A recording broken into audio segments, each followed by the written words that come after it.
So thank you so much for talking to us here on the program. I just want to first get your takeaways from the events of the last week. It started with Palestinian recognition of statehood at the beginning of the week from key Israeli allies. And it's ended with a fiery speech from Benjamin Netanyahu, which saw dozens of diplomats walking out, including the Egyptians. Just your takeaway. Well, again, we are in a very, very critical juncture in our region. It's really tough, catastrophic what's happening on the ground.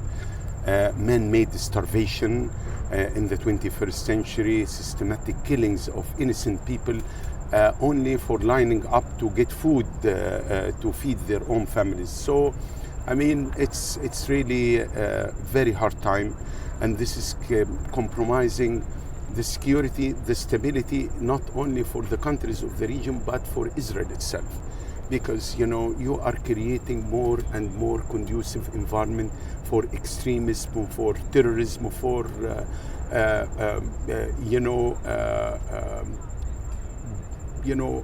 for creating a fertile environment for terrorist groups to recruit more and more young people. We have now in Gaza more than 130,000 kids. They lost their families. They are 10 years or under. What do you expect from them 5-10 years from now?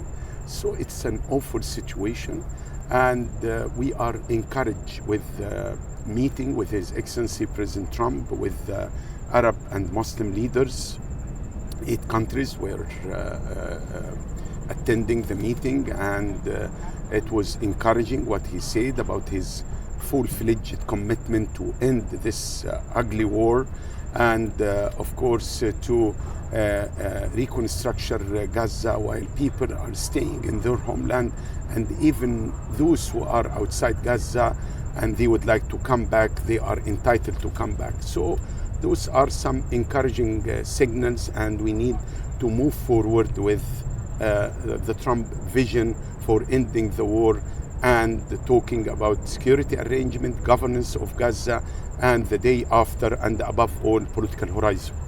Foreign Minister, you say there that you feel that President Trump is committed, you feel encouraged by it, but are you concerned that between now and Monday, when Benjamin Netanyahu meets with Donald Trump, this is a very testing, difficult time? We've seen Benjamin Netanyahu change Donald Trump's mind in the past when Donald Trump has shown commitment to a ceasefire. Are you worried that this is now going to be a difficult period? Well, first of all, we have full support from the Arab and Muslim leaders to President Trump's vision and peace plan, and we are fully committed to support him. We need implementations on the ground.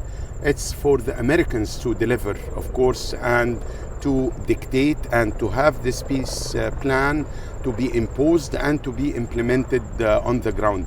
It's been timely, critically important to put an end to this ugly war after more than 2 years, of course, of killings, and now we have more than 65,000 innocent people, most of them, 70% of them, women and children, have been killed in Gaza. You still have around 20,000 bodies under the rubble there, and it's timely now. We cannot accept what's happening in Gaza to continue. We are in the 21st century. I mean, it's shameful for all human beings to accept this to continue. Man-made famine, starvation, while we have more than 6,000 trucks waiting on the Egyptian side of the crossing border in Rafah. We cannot allow them, because of the Israelis are putting obstacles and hindering the flow of humanitarian aid into Gaza. Their daily minimal needs are around 900 trucks per day. Now they are allowing 100, 150. This cannot meet the minimal needs of the kids or the women or the children. So it's timely to put an end to this ugly war. Foreign Minister, you talked about this being the horror of the 21st century, what we're seeing unfold in Gaza. A UN commission has said that they believe what is happening in Gaza is genocide. Is that what you believe? Absolutely, absolutely. It's a genocide in motion, while the international community is just watching without doing anything. And that's create a very explosive sentiment among the public opinion, not only in Egypt, not only in the Arab or Muslim world, but in Europe, in the United States, everywhere. Everybody is feeling ashamed, is angry with it's not double standard, it's 100 standards.